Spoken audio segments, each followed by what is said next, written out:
Milli Müdafiə Universitetinin tabeliyində fəaliyyət göstərən Heydər Əliyev adına hərbi lisey və Cəmşid Naxçıvanski adına hərbi lisey gənc vətənpərvərlərin hərbi karyeraya ilk addım atdığı məkandır. Azərbaycan Respublikasının gələcəyini qoruyacaq, ordusunu gücləndirəcək peşəkar hərbi kadrlar məhz burada yetişir.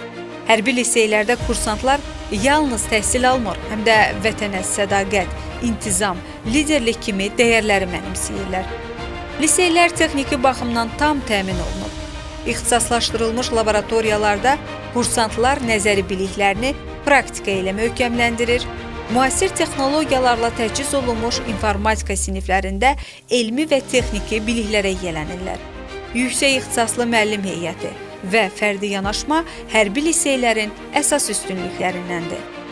Liseylər rahat yataqxanalar, trenajör zalı, üzgüçülük hovuzu, qapalı və açıq idman meydançaları, qidalanma və istirahət şəraiti ilə gənclərin hər tərəfli inkişafı üçün ideal məkandır.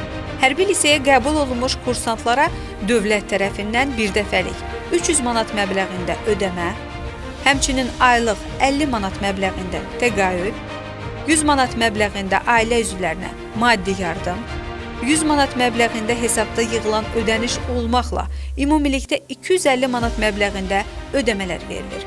Bu dəstək gənclərin hərbi təhsil və gələcək karyerasına böyük töhfədir.